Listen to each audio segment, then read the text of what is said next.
topics and opinions expressed in the following show are solely those of the host and their guests and not those of W4CY Radio, its employees, or affiliates. We make no recommendations or endorsements for radio show programs, services, or products mentioned on air or on our web. No liability, explicit or implied, shall be extended to W4CY Radio or its employees or affiliates. Any questions or comments should be directed to those show hosts. Thank you for choosing W4CY Radio.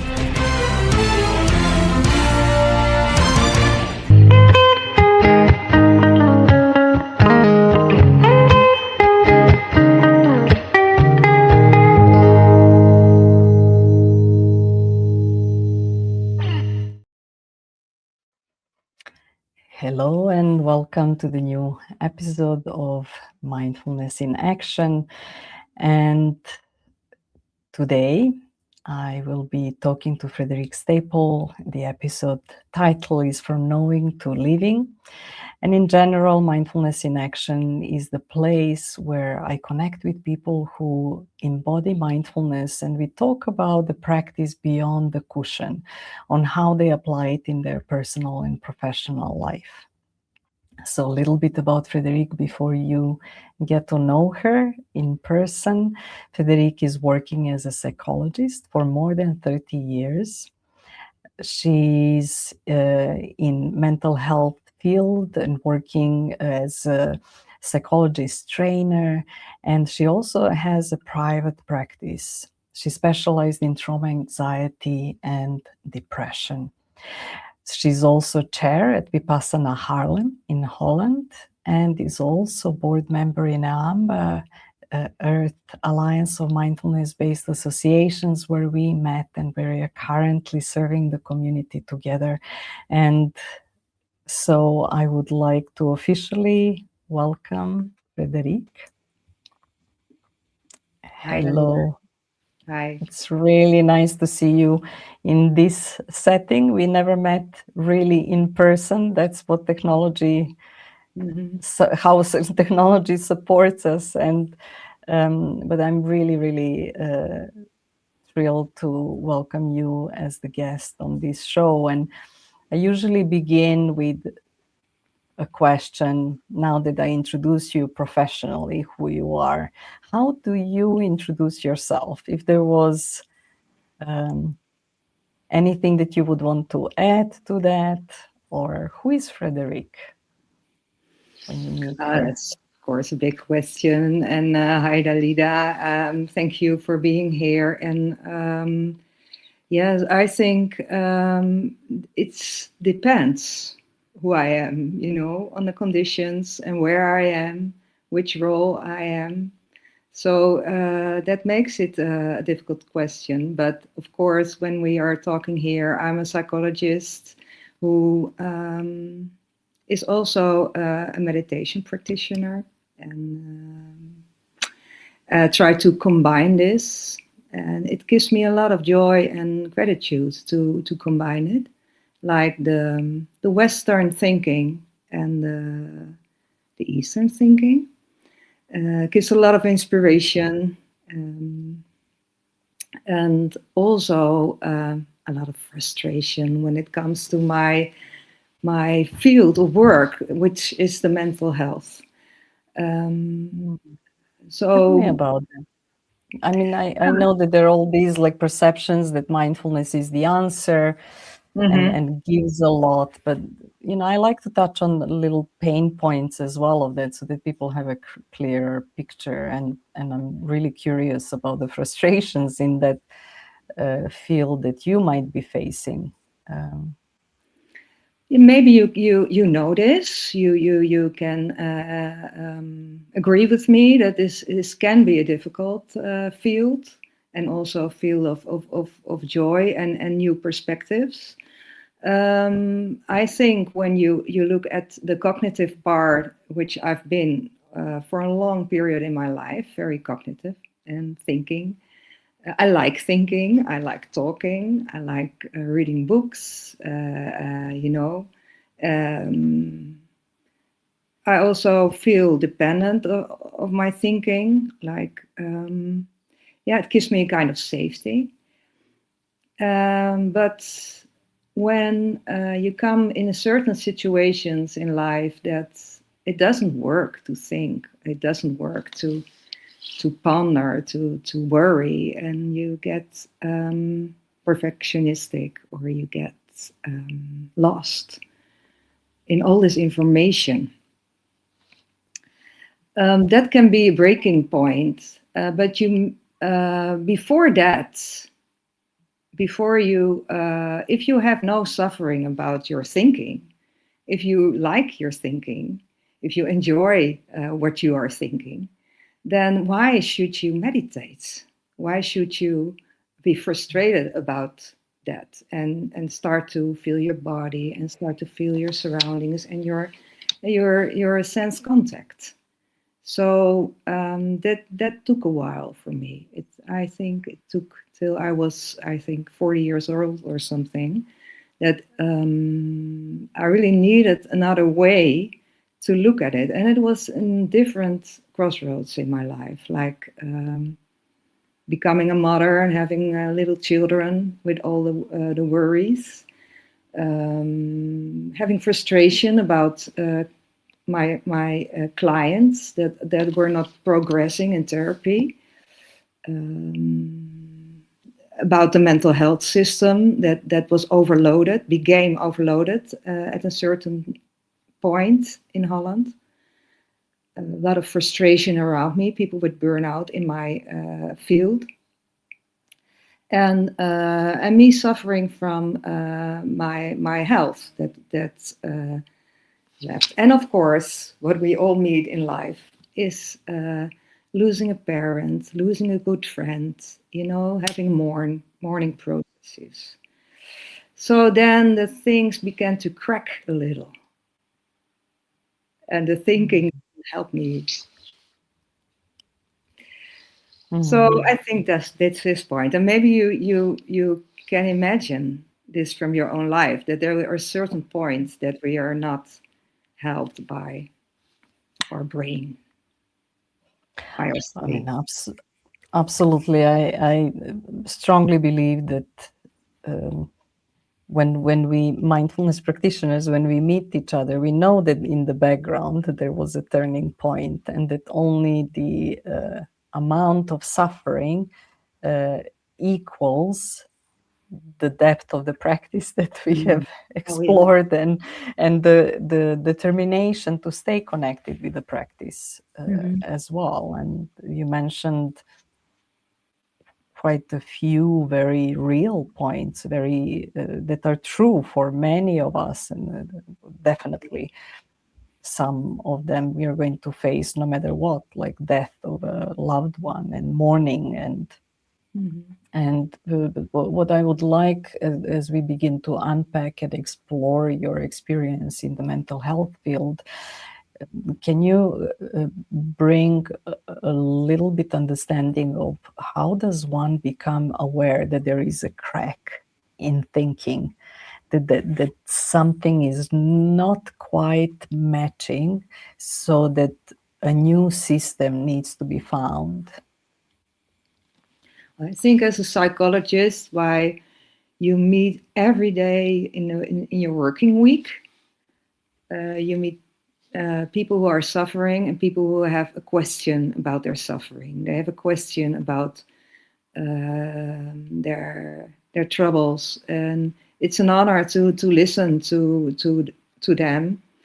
But it's also confronting, because when I started as a psychologist, it was just like they were talking about another planet, when I was young. When I was very young, when I started as a psychologist in crisis work. And it was really like, this is not going about me. They are talking about suffering, but I'm not having this. But then I think when I was 30 years old, at that point, I lost a very dear friend.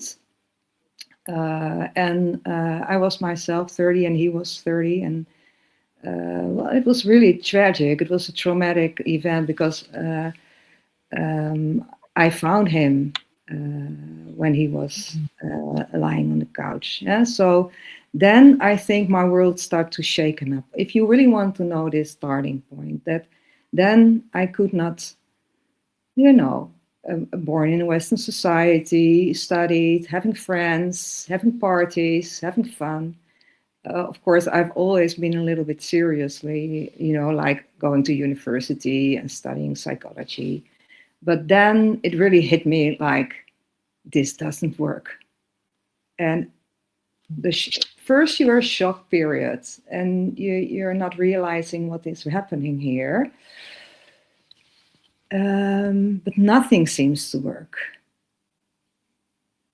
Nothing seems to work at that point. And so it was, I think, 10 years later when I started with meditation. But at that point, I was just lost. And I realized this is why people talk to me, that's why they come to a psychology practice. Or they say, well, I need a psychologist, or I have to talk to a psychologist. And in that period, I had learning therapy. So I went to a psychologist for learning therapy. But I really had this feeling when I was the patient that, well, it didn't feel like they could help me or something, like they just missed the point, or I didn't felt really understood. So there begins a kind of struggling. And now when I meet people, I feel like I'm so connected to their suffering, I immediately know why, not always, but, I feel like I can be together looking at the suffering. And when I was a young psychologist, I was just curious. Right. Well, curiosity is also part of mindfulness, right? Like, so it sometimes feels like it's all separate, but that whole journey seems like a progressive field where we begin to get ready to explore more what is it, how we can help another fellow human being. And I mean, what really touches me that you kept observing what didn't work, and which meant that you wanted a deeper connection. That's why I'm understanding that you wanted to go into the depth of humanity, of those who are really suffering. And recently I actually had a client, because the day after our session, I found out that he took his own life. It was really, really a shock. It shook me professionally. Now, I'm not a psychologist, I'm a coach, but still I felt The same. some sense of inadequacy, guilt. And can you share a bit? I'm really curious, how does one, I don't know if you, I mean, I would just assume that you had many different experiences of a kind, because you get connected with people who are at that point really for mental health and crisis work. How do you find stability within yourself in a way to I want to say, to protect yourself from other people's suffering? Simple answer is mindfulness and compassion. And so really the mindfulness teaches me, still teaches me to feel connected and safe in that position. And I have to be honest, I didn't learn this in the university. I didn't learn this at the postdoc educations. I learned it to be still while you're listening to people who are in need, and to be connecting still while you're still connecting, and not making all these treatment plans or strategies. Just listen. I learned it from my Vipassana teachers. I learned this from mindfulness. I learned this from from you, you know, like from people I meet that are practicing mindfulness. And I think it's necessary. This is why I am joining the boards, you know, like Vipassana, and yeah, because I think it's really necessary. And there is, for me, there is no other way to stay calm in a hurricane. So you mentioned your own hurricane that you met. So I can also ask you, how do you stay? Because you're sitting here also calm and at ease while you're facing immense suffering, which we meet as coaches, as when you work in a hospital, as a nurse, as a psychologist, as a mother, maybe as a father, as a parent, as a human being. Well, yeah, now unpacking and thinking back of what was going on. I mean, mindfulness definitely helped, but not necessarily. I often think that when we say mindfulness, that we think of like, oh, just breathing in and out to relieve my suffering. But it's not really that. The principles of mindfulness, like I gathered the community because the person was the member of the community as well. We had a sharing session. We were going through the grief together, and I think like the principles of mindfulness based on, yes, there's a practice itself, the importance of meditation, then there's the community as well, sangha, that is really important, yeah, and then there is teaching. So as teachers, I mean, we also are working as actively as teachers of mindfulness with our own programs, right? So the teaching is important, but in the end, at times like this, the community, and actually community, it takes two to create the community. That's what I also learned. Two is enough. We don't need to think about hundreds of people in order to call it a community. And it was really, really precious to have a chance to reflect, to share, connecting with people from the field as well, and having those conversations, being seen, right? And having someone else to hold the space for me was really important. Yes, it's my line of thinking too that these three things are important, like reading books, and getting to know stuff, of course, but and doing your own practice. But we cannot be without a community. And I think the mental health crisis that we have worldwide maybe, but especially in Western communities and cultures, can be also about that people go alone to ask for help. You know, something doesn't work in the family structure or anything, and then they say, well, maybe you need to see a psychologist or a coach or go to the GP, and they go alone. And they start to say there's something wrong with me, help, you know, instead of talking about suffering, about basically normal things. People get more normal all the time, or I'm getting more, you know, like deranged, I don't know, but this is my feeling, and I really love to invite, you know, the people around, because I think this is not a good thing that we're fixing our mental health or health problems on our own. Even when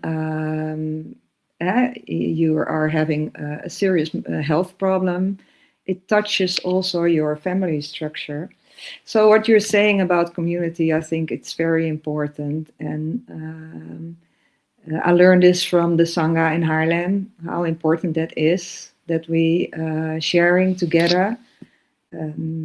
and it really is gives very good energy to hear in mindfulness trainings too. Like you're hearing that you're not alone, that everybody is feeling a little bit like all day, like a little bit, not really good. Well, is it the weather, or is it this winter?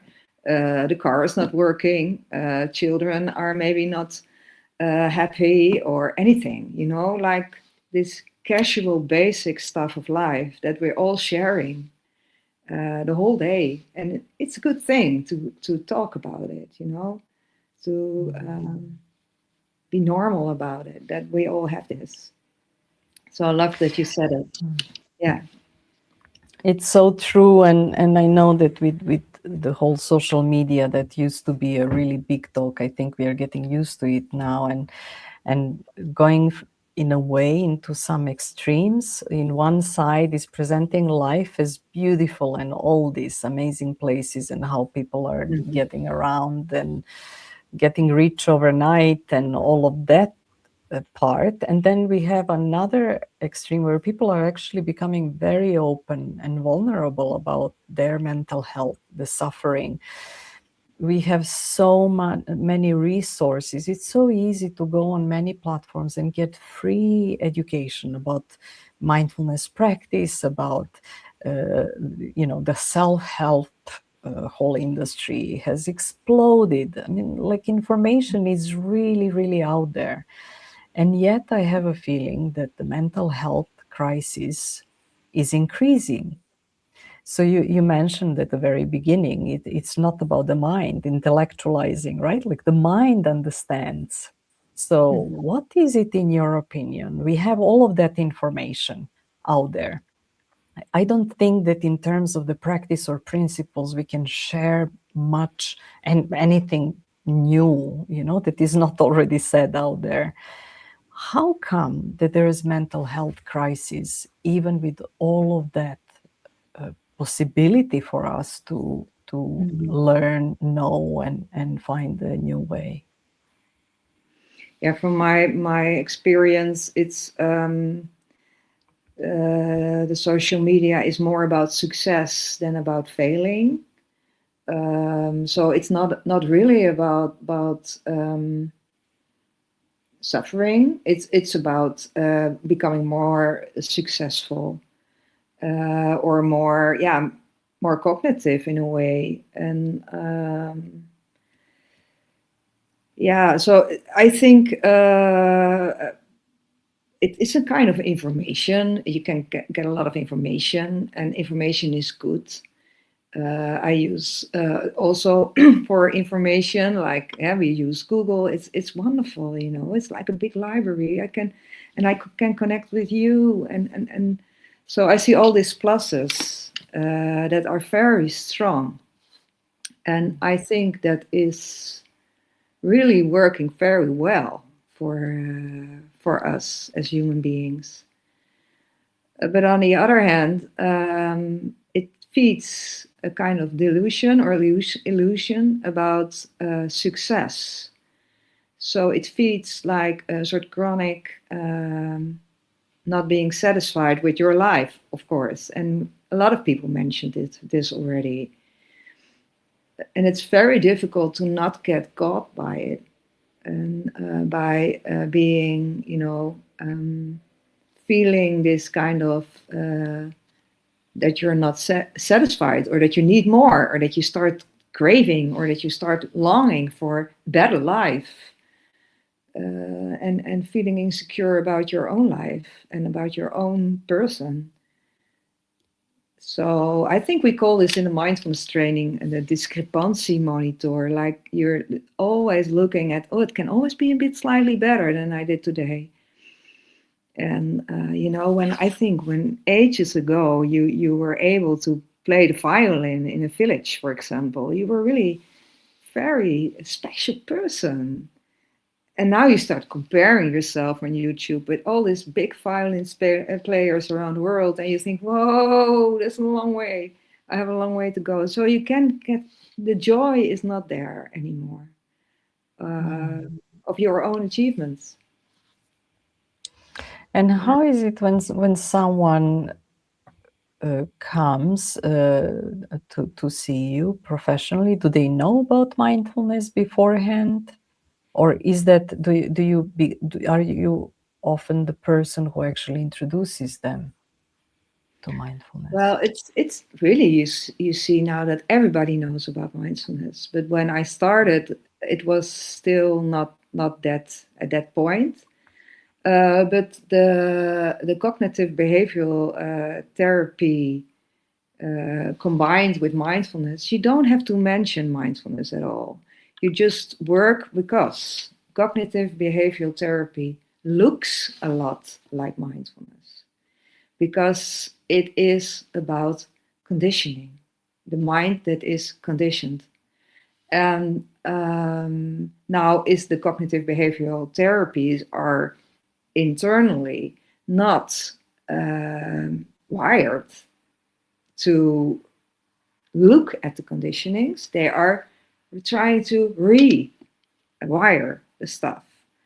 And I think that at a certain point, we realized in the field that that was not working. Like you cannot change your thoughts. You cannot change a negative thought into a positive thought. We really have been trying this for ages to try to say to people, you have, hey, try to think another way around. So there is, but it is connecting. So the mindfulness is really a little adjustment in the therapy. It's not a big adjustment. Of course, when you do the mindfulness training, it's a different story. Yeah, you need the body scan, you need yoga mats, stuff like that. But in the therapy session, it's only a paradigm. It's only a shift in perspective. You're not fixing things, you are looking at the pain of things. So that's the only thing you really have to do. And when you are in therapy, you don't really notice that this shift is happening. It just happens, and you, I hope, of course, feel that it works for to look at another from another perspective. So, and that gives, you said in the beginning, curiosity. That's something you really want, that people get more curious about themselves and about their, also about their negative experience, but also about the positive experience, like we're training in the mindfulness training with the diaries and the registrations. It's the same. But what is new is that you are just one step more putting somebody in a position of looking at it instead of wanting to change it. Not accepting, like you have to accept it, but just accept for the moment that you have this thought and not immediately start to work with it and want to get rid of it. So I think this is also the training I give to cognitive behavioral therapists who are educated. And so my realization was that cognitive behavioral therapy, which sounds very cognitive, is very close to mindfulness-based therapy. It really connects. And that's amazing to realize. What is the perception when people come, those trained therapists, and you bring mindfulness into their that's maybe a scope of perception of how their approach could evolve. Is there resistance? I mean, I know they probably come on their own will and they're already curious, right? So, but are there any challenges that you meet with people in the mental health field when it comes to exploring mindfulness really as a connector of all these disciplines and seeing how much it is at the core? Mm-hmm. I learn a lot from the mindfulness teachers, and also from the acceptance and commitment therapy. That and of course my teachers from the cognitive behavioral therapy. That when you want to approach pain, then you have these layers, and you have layers of resistance. Of course, you know, nobody wants to feel pain. So, but you're like, there's this kind of turning point also in acceptance and commitment therapy. You have to, because it's not, you cannot cope anymore. It's like, the same that when I was 30, that I was just lost. You are just in a kind of radical moment, that you, in a crisis moment, really, that you have to, and then I think when therapy has always been about, of course, about pain, about psychological pain. And I think the difference is, what I learned from mindfulness is to respect the resistance, to respect the speed that it goes, and that it's your own responsibility. I really like that about mindfulness, that it's your own responsibility. And the people around you can, of course, sometimes help you or guide you or advise you or train you, like a mindfulness trainer can train you. But a mindfulness trainer can never say, you have to do this because you have to get better. And of course, you get a kind of resistance there. So what I really like about mindfulness is the freedom, also for the therapist, for the coach, for the professional, to be without expectations. So I have no clue, actually, about if people like me, or think it gave something to me. And so you will never know. So this is something that I'm not quite sure how much people who are not really into mindfulness can really grasp of that it's beyond the technique of breathing, even bodies can, and that there is such a rich I have the image of canvas. It's like such a rich painted canvas with so many different colors. And now all of this that you're sharing, it's about the state of being, right? Like being okay with what is, being accepting, having the capacity to hold suffering or difficulties without any need of fixing and everything. And I often get that answer, and I just really wonder that question, and I wonder what's your perspective on it in the world where we also need to act, when there's all that thriving as well. So we it's not either or, right? So there's the blend.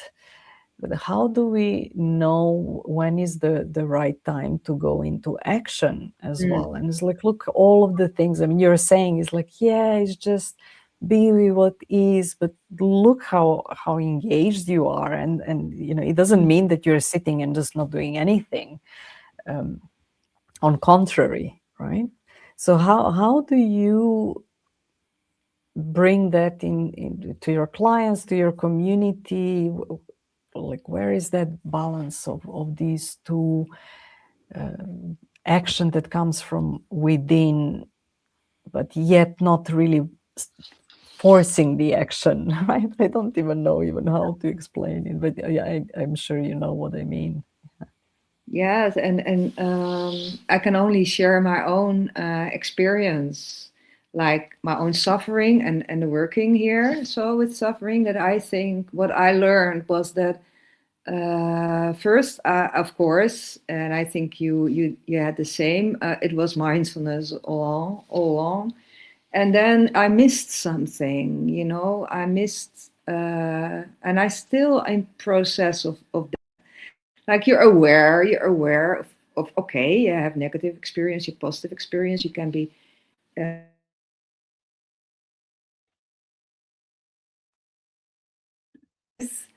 and but the compassion that comes, I saw it happening, because when I started with mindfulness years ago, it was only about mindfulness, mindfulness, mindfulness. And then suddenly this word of compassion entered the fields, like teachers were saying, with compassion. And so I got really triggered by this compassion word. And it wasn't really making a click at the first moment. I thought compassion sounds like the Catholic Church or something. And so I didn't know. And I had resistance myself. So I did this study with this 2-year education of Christian Neff and Christopher Germer very well. And they were talking about backdraft. I thought, oh, okay.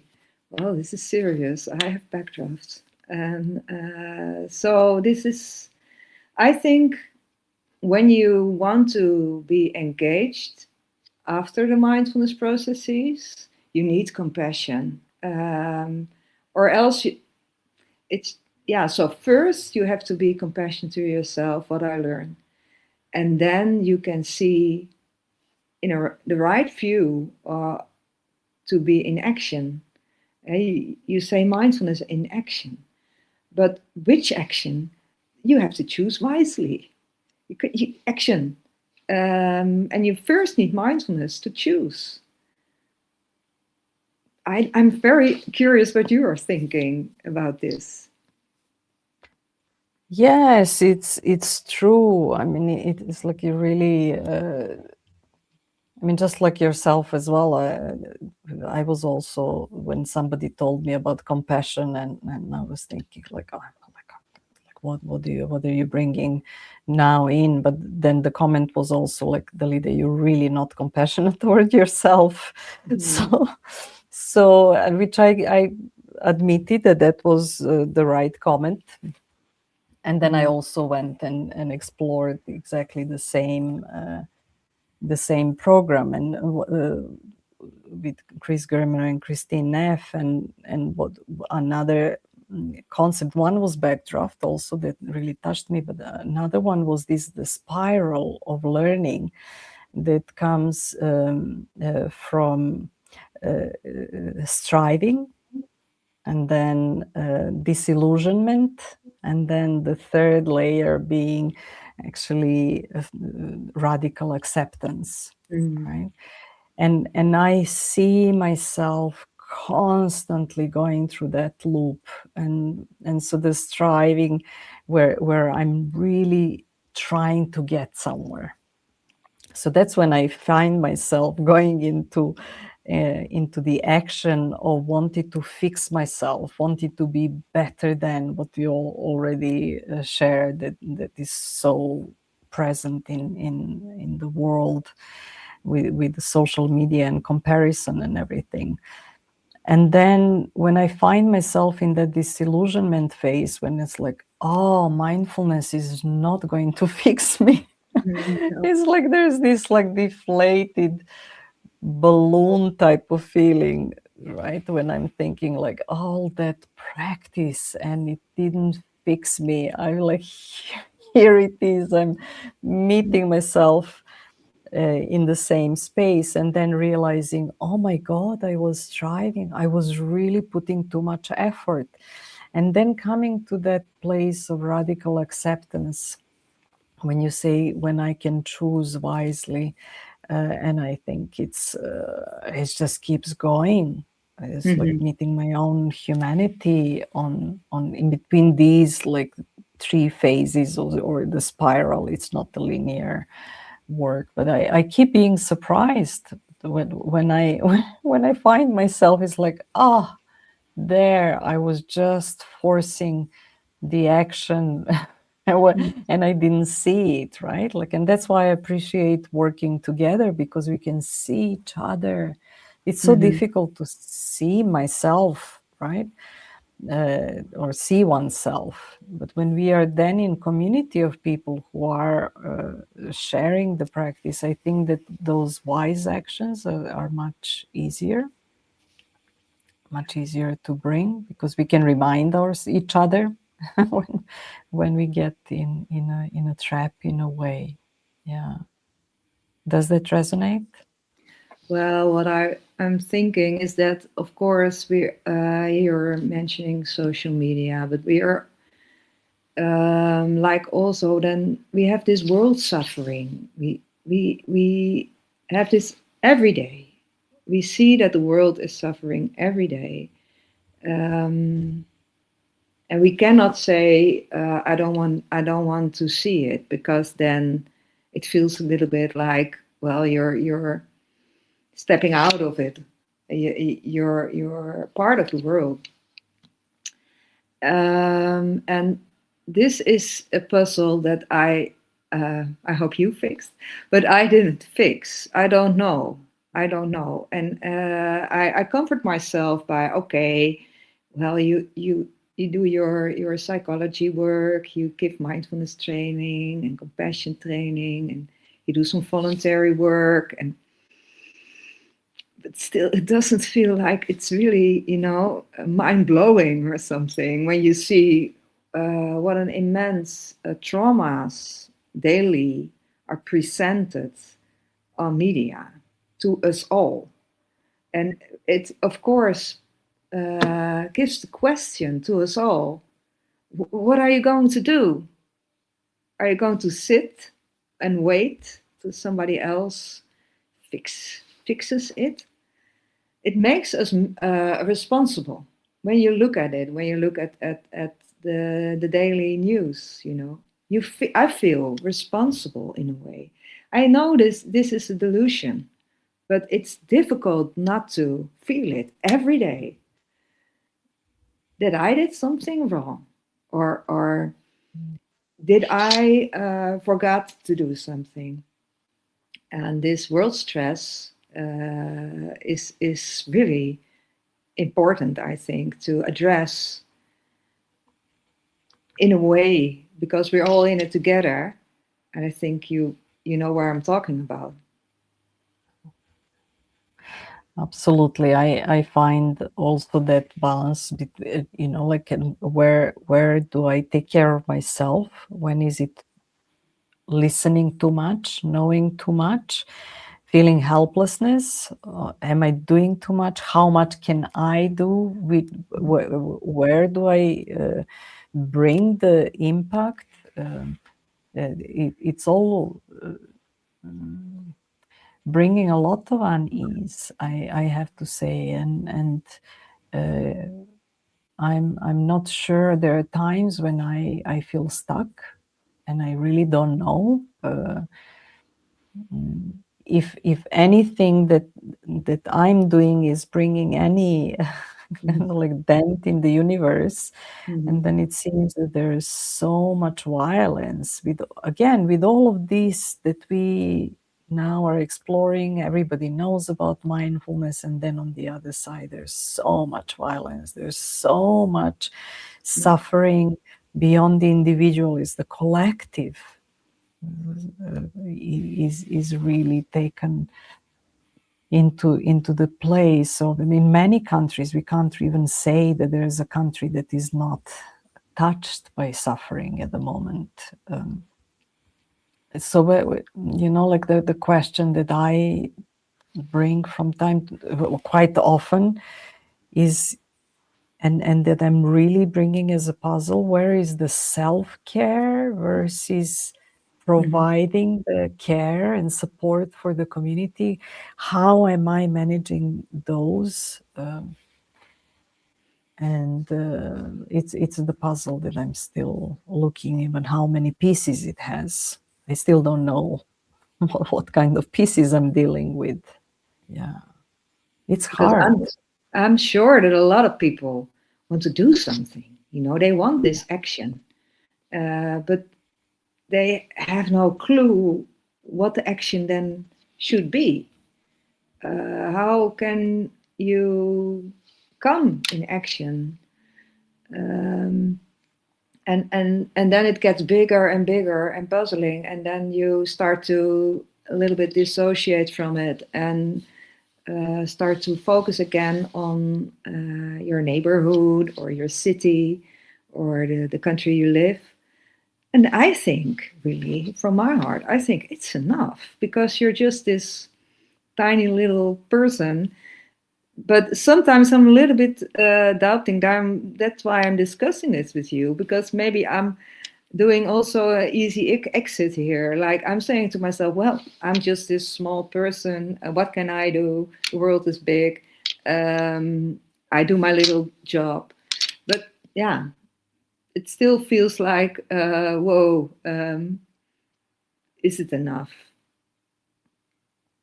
Like the quote of Dalai Lama comes to my mind is like, if you think that you're too small to make a difference, think about the time when you go think about the mosquito, right? Yeah. and Yeah. so Yeah. there is no action. I think that this is the thing. If we are all part of the ocean, and if we all see that we are bringing the value, then there is no action that is too small.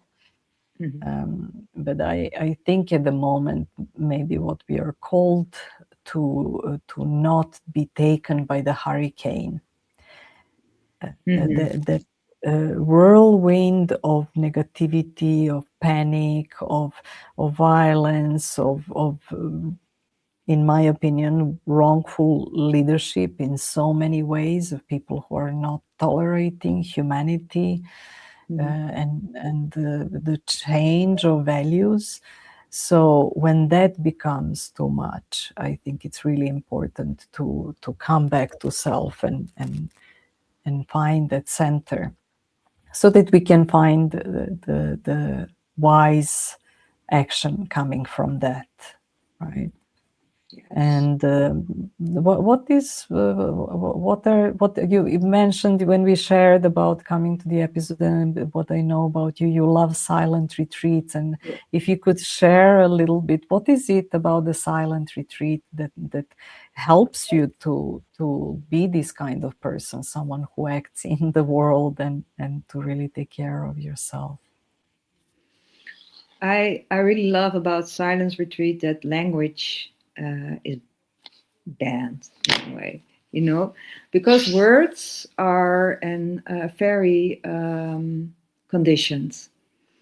To choose right words is really a difficult practice. Especially in a world with all these different languages, we're talking also now in English, which is not our own language. So when you are in silence, also with people who speak different languages, you feel this connection that you don't need words to be connected. And this is really growing in a silence retreat, because then you really feel connected. Every day you feel more connected. You get attached to the yogis that are around you, and their eating style, and their shoes, and the way they do the walking meditation. I love that. Not that I'm observing it all the time, but it's just feeling in this group, and I don't have to explain anything about myself. I don't have to call my name. I don't have to say my profession. I just can walk around there. And I also love about the silence retreat that, as sometimes it's a city retreat, but it's a lot of times also in the nature. So you can have this connection with nature too. Yeah, it's really top experiences in my life when I think back about silence retreats and the teachings I got offered, of course. So this is why I think that the language that is missing, and another language arises. Beautiful. And what a way for us to come. I can't believe that it's already 50 minutes since we started. I feel like that we just, of course, every time just scratched a little bit on the surface. Is there any message that you would like to share for the end? Or maybe how could people, if they're interested to learn more about your services or support that you provide for psychologists, even can they find you?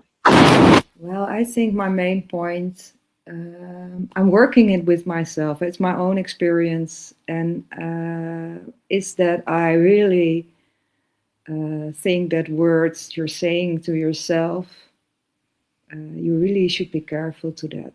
Like you're saying the right words to yourself, and treat yourself with a kind of gentleness and so it's not that I am doing this all the time, not at all, you know. So I'm saying this to myself, but I always want to connect with anybody who feels that the inner dialogue is a huge problem, because this is my main interest, and I love to share. And they can find me. You can Google me. You can see my website, and you can send me a mail.